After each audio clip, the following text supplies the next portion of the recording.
Assalamualaikum warahmatullahi wabarakatuh.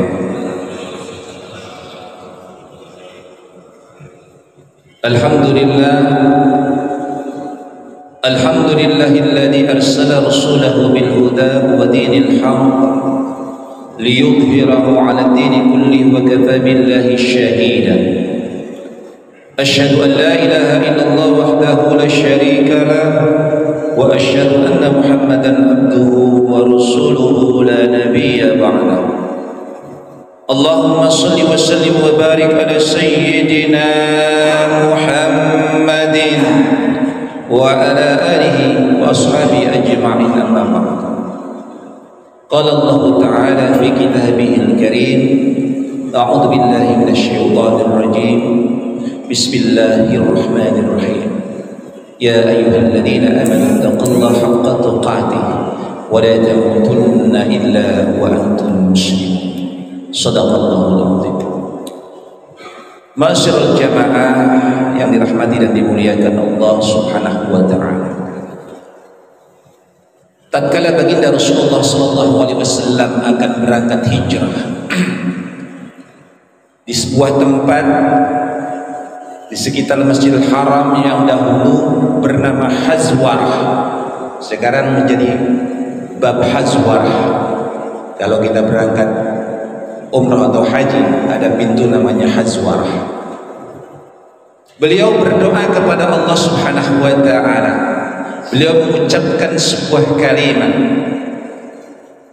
wallahi innaki la khairul ardillah wa ahabbu ardillahi ilallah walau anni ukhrijtu minki ma kharajtu. Ucapan yang beliau keluarkan sebelum berangkat hijrah dari Makkah ke Madinah, beliau mengatakan, demi Allah, engkau wahai Makkah adalah sebaik-baiknya negeri, sebaik-baiknya tanah, dan engkau adalah tanah Allah yang Allah cintai.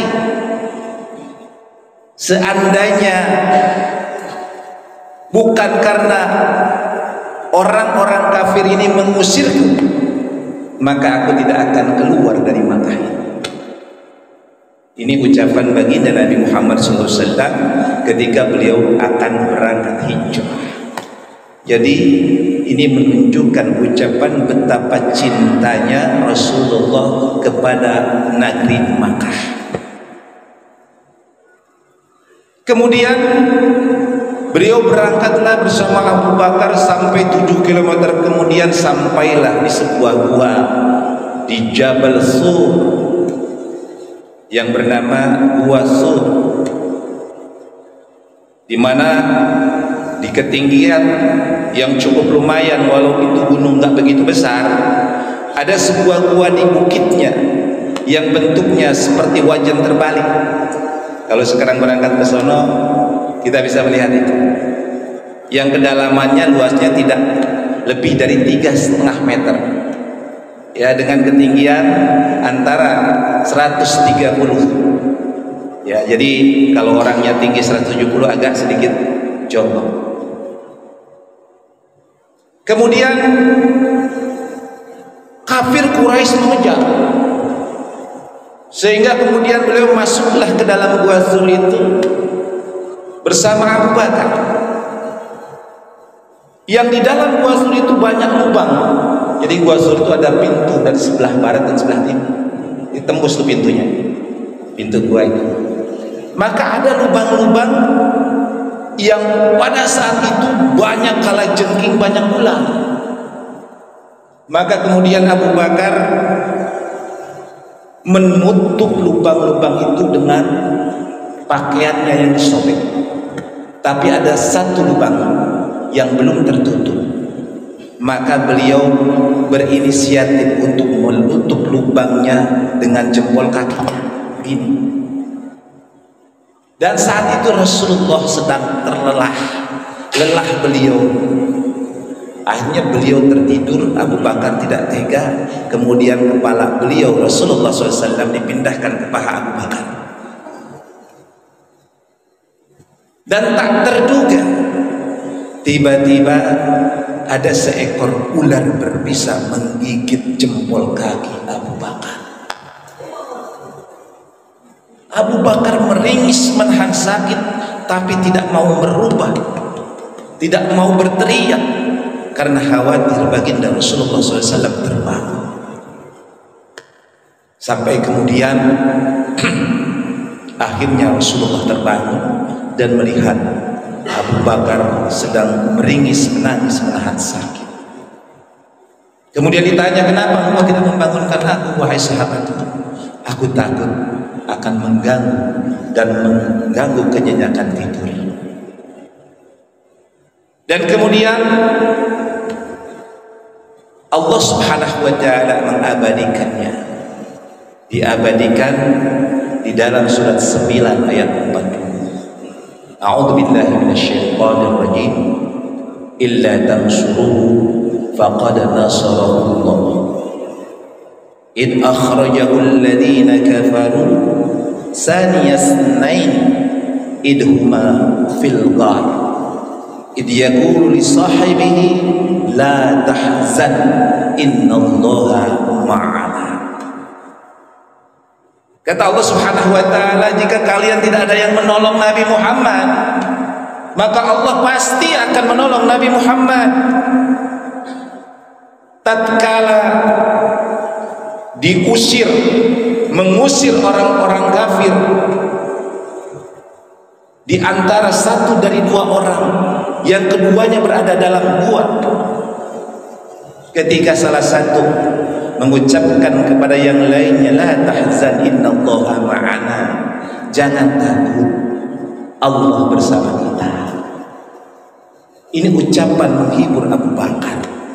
Yang kemudian kafir Quraisy hadir di situ, datang untuk mencari Rasulullah, tetapi dengan qadarullah Allah menutup gua dengan laba-laba, sarang laba-laba, dan kiri kanannya ada sangkar burung dara. Sehingga dalam pikiran logisnya orang biasa menganggap gua ini nggak pernah dimasuki orang.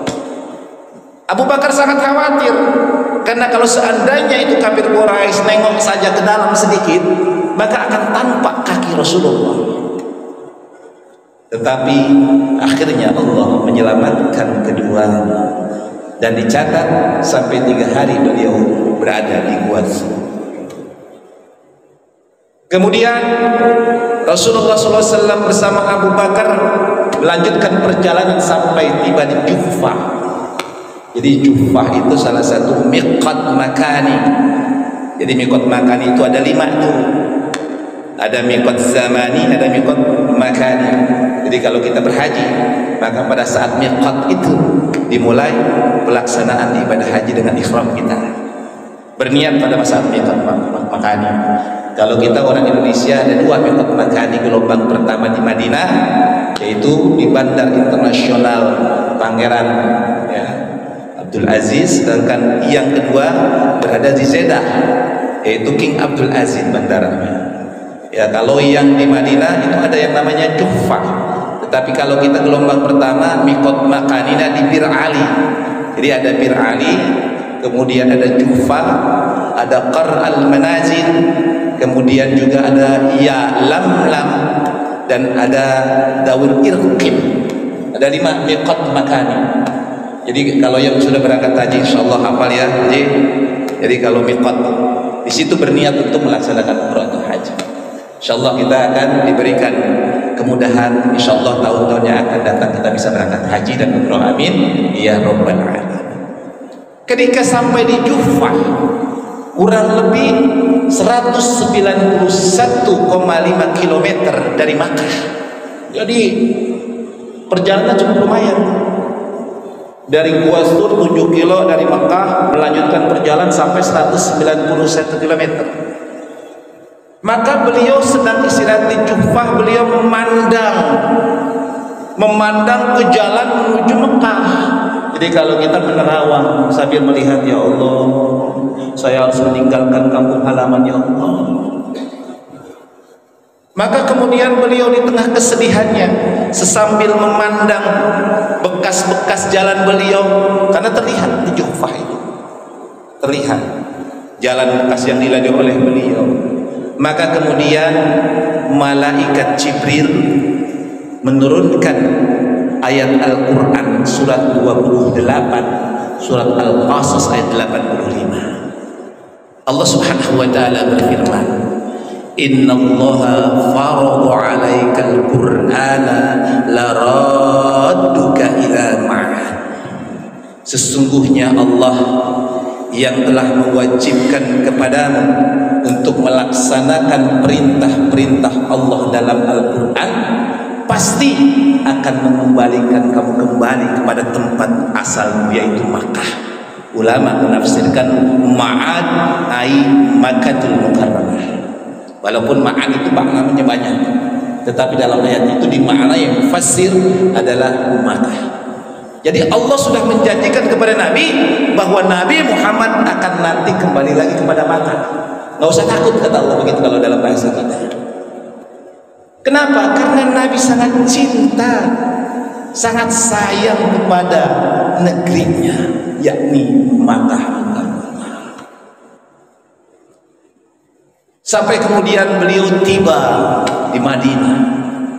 Maka beberapa hari di Madinah, masuki tahun kedua hijrah di Madinah, beliau masih saja mengenang Makkah, sehingga beliau berdoa ketika itu di tengah-tengah kota Madinah, Allahumma habib ilaina al-Madinah kama hababta ilaina Makkah au asyad.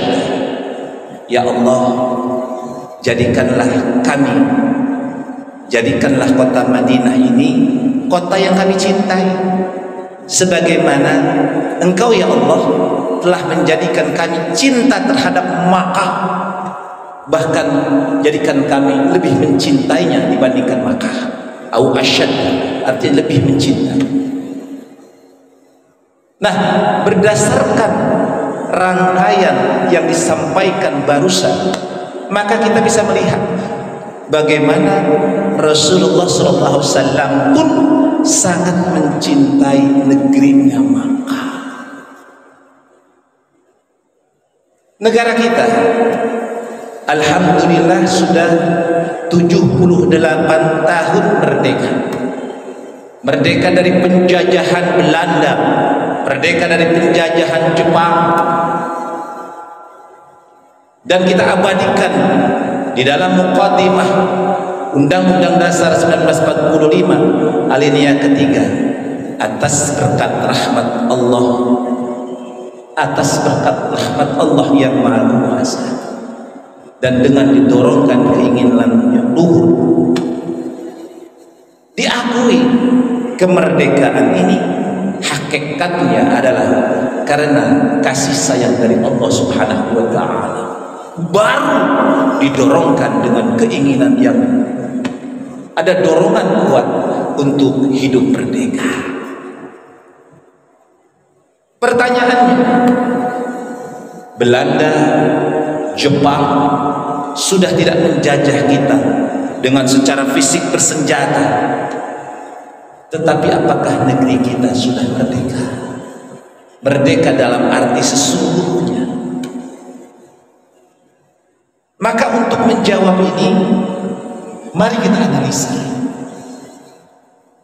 Kita analisa dari sudut mana?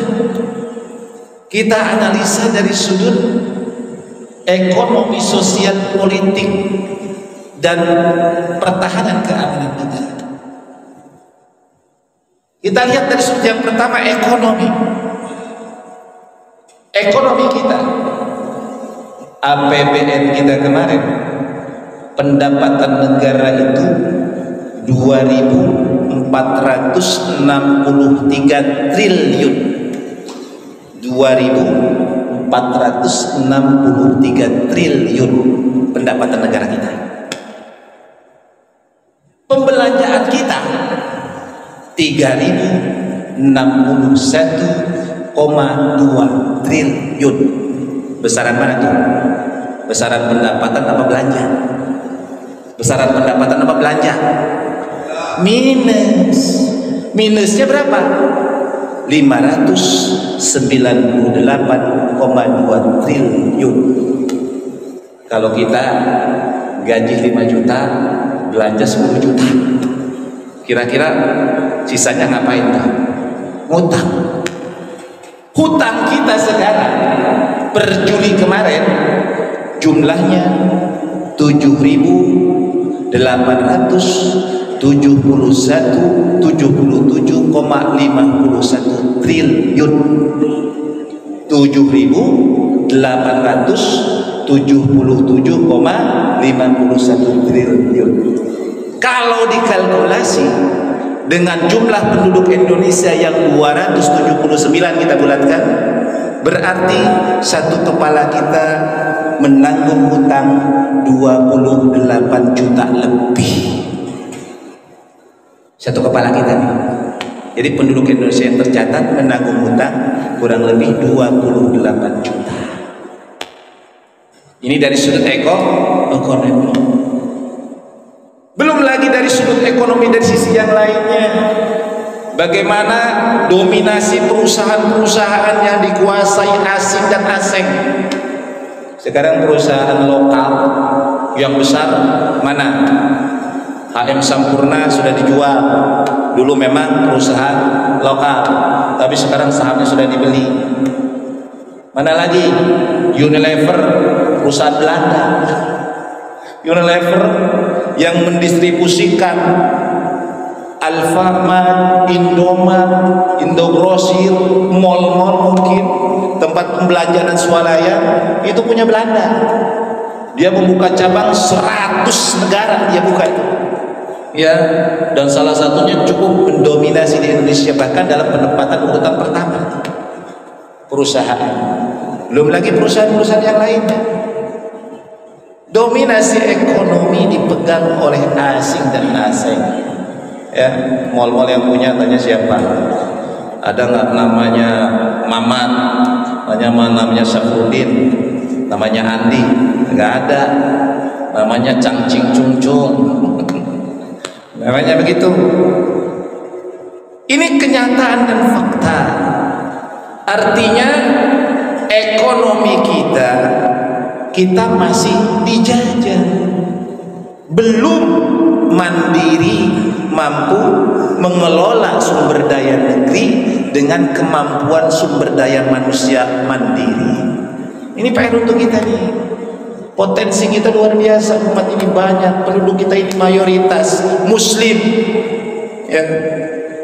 Lalu yang kedua, kita lihat dari politik. Politik kita ini sangat rentan dengan perpecahan, money politik, di mana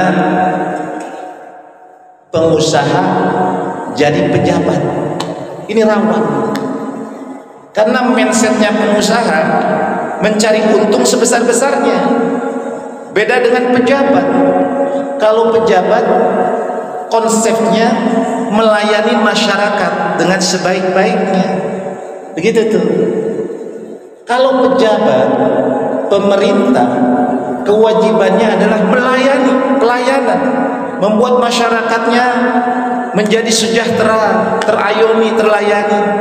Tapi kalau pengusaha, ini luar biasa. Sehingga kebijakan-kebijakan yang diambil nantinya pasti tidak mau merugikan perusahaan. Ini bukan jadi rahasia pribadi, udah jadi rahasia umum. Ya, pejabat kita punya usaha atau tadinya punya perusahaan A diangkat jadi pejabat. Coba kalau dulu menteri-menteri rata-rata dari profesionalisme, dari orang-orang yang memang bidangnya.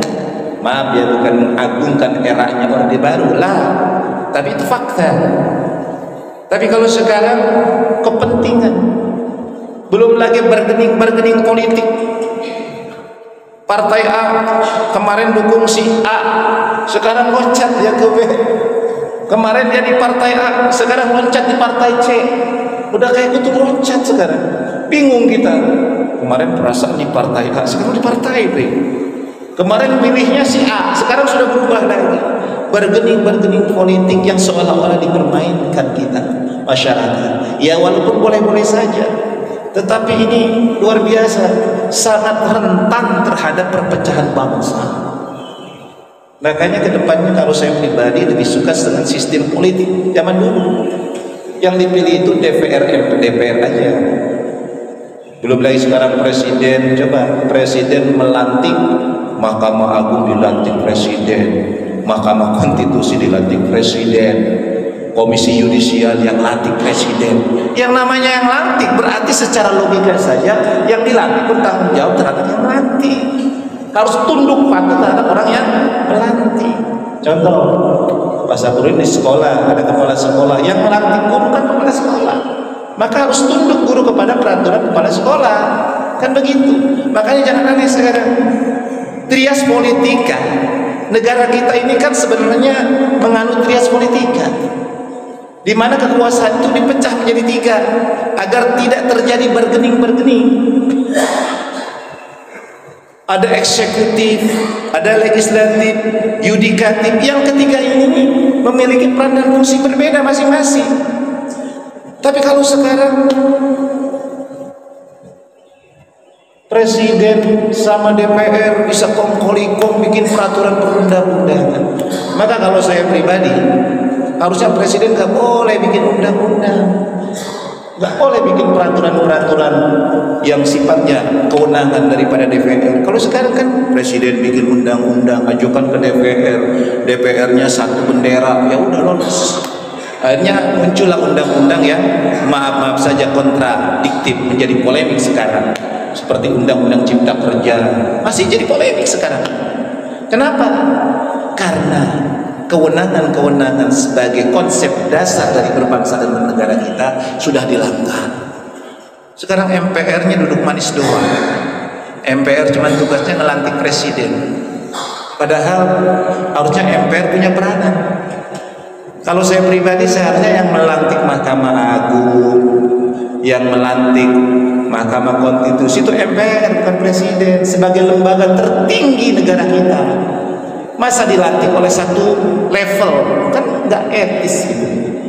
Ini berbangsa dan bernegara, walaupun orang-orang pinter, profesor-profesor, ya itulah Indonesia, tetapi nggak konseping, nggak sesuai dengan konsep dasar berbangsa dan bernegara. Jadi politik kita rentan dengan perpecahan, rentan dengan money politik. Maka jangan salah, saya bukan artinya menakut-nakuti.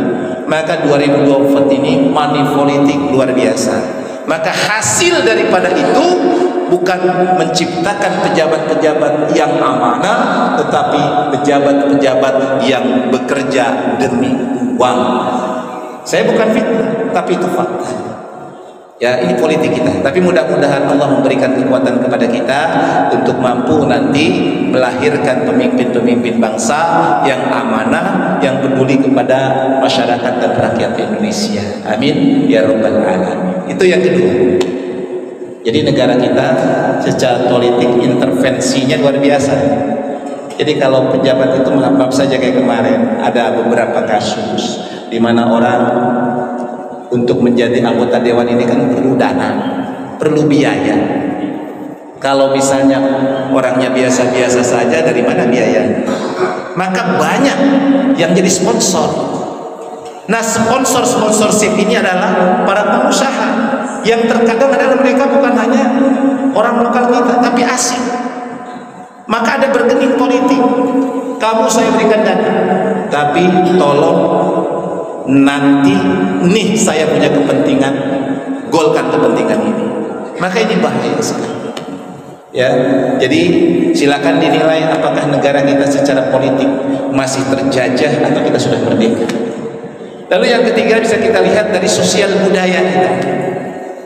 Sosial budaya kita sekarang, aset bangsa kita dari sisi bagaimana gotong royong kita sekarang sudah hilang.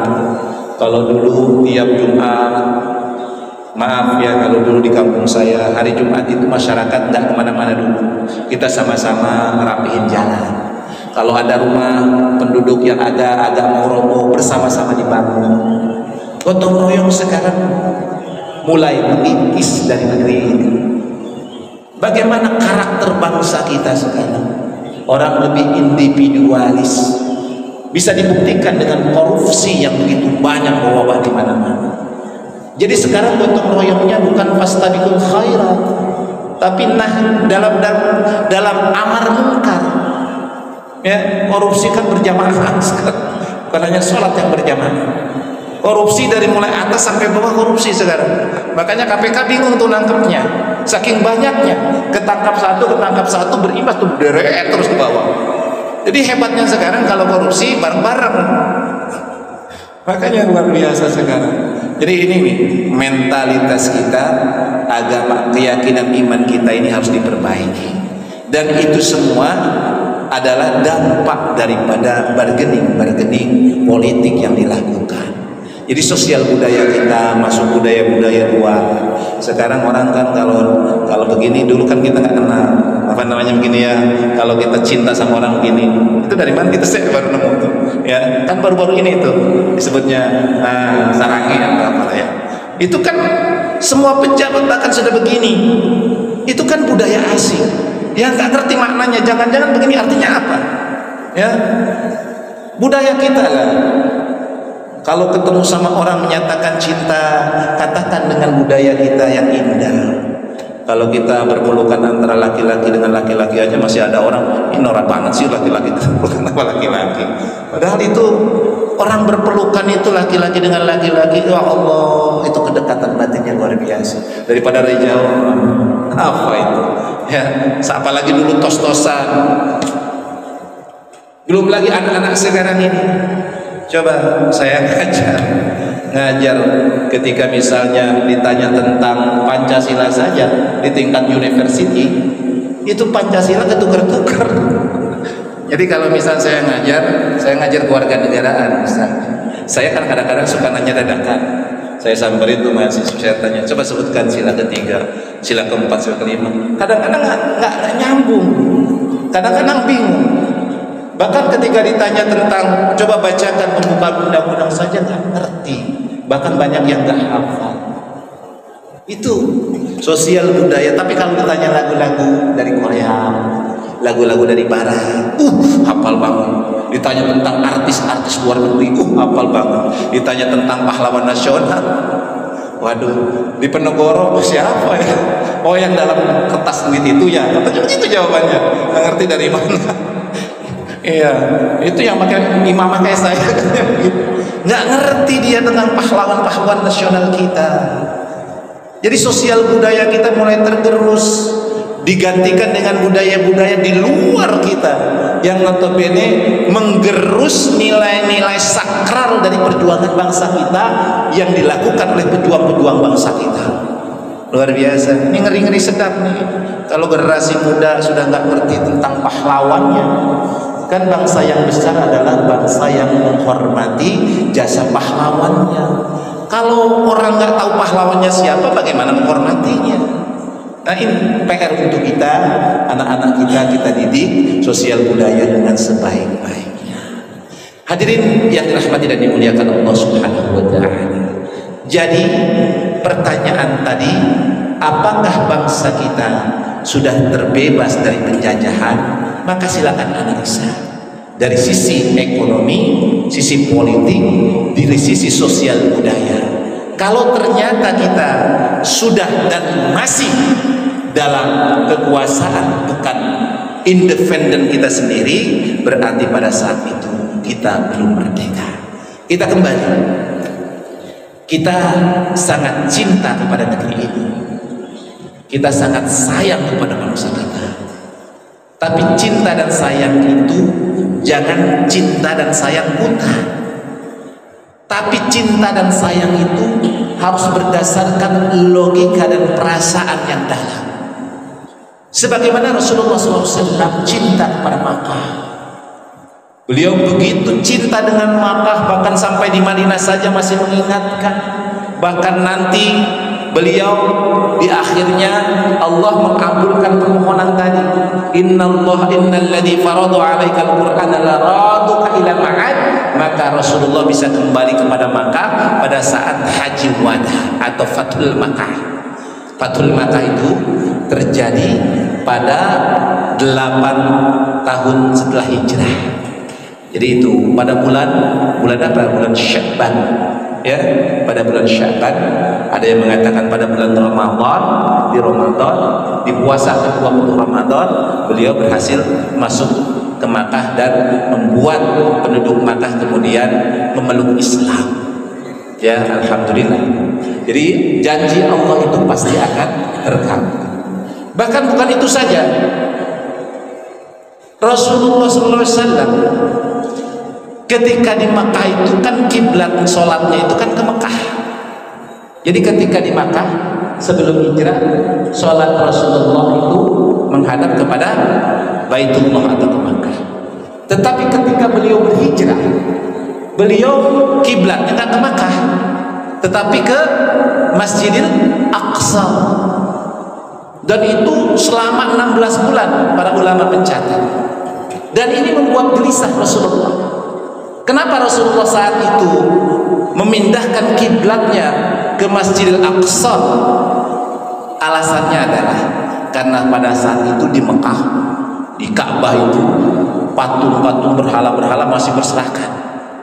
Jadi dianggap dalam pemahaman Rasulullah dan berdasarkan perintah Allah, maka Rasulullah dengan analisa bahwa pada saat itu Yahudi dan Nasrani ada di Madinah dan beliau menghormati daripada Yahudi dan Nasrani, maka kemudian kiblatnya menghadap ke Baitul Maqdis, ke Masjidil Aqsa. Tetapi Rasulullah gelisah, gundah gulana. Beliau akhirnya selalu merenung, selalu meminta, ya Allah, kenapa kiblat saya harus ke Masjidil Aqsa? Kenapa enggak ke Mekah, ya Allah? Ya Allah, kenapa? Sampai akhirnya mengadu kepada malaikat Jibril. Jibril datang. Jibril, gimana ini kok? Kiblat saya sudah 16 bulan kok masih saja ke Masjidil Aqsa. Coba minta kepada Allah. Akhirnya Rasulullah SAW memohon kepada Allah, dan dengan itu turunlah Al-Quran surat Al-Baqarah ayat 144. Qad nara taqalluba wajhika bis-sama' falanwalliyannaka wajhaka. Sungguh kami telah melihat wajahmu selalu menadah ke langit memohon agar kiblatnya dipindahkan. Falan walliyannaka wajhaka syatrul masjidil haram. Maka kata Allah, maka mulai sekarang wajahmu silakan kau hadapkan ke Masjidil Haram. Dan itu terjadi pada saat beliau melaksanakan duhur di Masjid Quba dekat Madinah. Kurang lebih 7 km dari Madinah ada Masjid Quba. Maka disebut Masjid Qiblatain. Masjid Qiblatain itu asbabun wurudnya adalah Rasulullah dalam satu sholat menghadap kiblat berbeda. Pada 2 rakaat pertama beliau menghadap ke Baitul Maqdis, kemudian turun surat Al-Baqarah 144 dan 180 derajat merubah arah kiblatnya. Maka disebut Masjid Qiblatain. Itu masih ada sekarang kalau kita melaksanakan umrah. Maka cinta kita adalah sebagaimana cinta Rasulullah kepada Makkah. Diwujudkan dengan apa? Diwujudkan dengan membangun Makkah, menjadikan penduduknya beriman kepada Allah. Pada saat Fathul Makkah itu dikatakan Rasulullah mengucapkan al-yaum yaumur rahmah. Hari ini adalah hari kasih sayang. Ada yang berteriak al-yaum yaumul malhamah. Tidak, hari ini ada hari pertumpahan darah. Tetapi kemudian Rasulullah SAW mengucapkan la al-yaum yaumur rahmah. Hari ini adalah hari kasih sayang. Kemudian turunlah ayat Al-Quran. Fabima rahmatin minallahi linta lahu walau kunta faddan ghalidhal qalbi lam faddu min hawli. Ya, dikarenakan rahmat dari Allah Subhanahu wa taala engkau berkasih sayang, memiliki sifat sayang. Seandainya engkau bersikap keras dan berhati kasar, pastilah orang-orang Makkah itu akan berpaling darimu.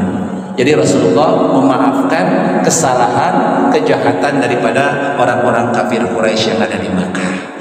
Maka sebagai kesimpulannya, mari kita sama-sama wujudkan cinta kita kepada tanah air kita ini, negara Indonesia ini, dengan kenali bangsa, kenali negara. Kita harus paham, negara kita sekarang ini ada 38 provinsi. Nambah, Papua ada 6 provinsi baru. Jadi Papua dibagi 6 provinsi sekarang, jadi 38 provinsi. Tadinya 34, sekarang menjadi 38 provinsi. Kita memiliki pulau 17.000. Ada suku bangsa 1.340. Nah, kita harus paham itu. Harus paham, kenali bangsa. Kemudian setelah kenal, maka dekati bangsamu dengan implementasi amaliyah. Berikan sumbangsih kita terbaik kita di bidangnya masing-masing. Kalau engkau memang ahli ekonomi, sumbangkan kemampuanmu dalam bidang ekonomi. Dalam bidang apa? Teknologi, sumbangkan kemampuanmu. Maka berikan yang terbaik pada bangsa ini. Yang ketiga yang tidak kalah pentingnya adalah awasi kinerja pemerintah. Pemerintah kita jangan biarkan. Kalau melenceng itu ingatkan, jangan dibiarkan. Kalau kejahatan dibiarkan, yang jadi korban kita.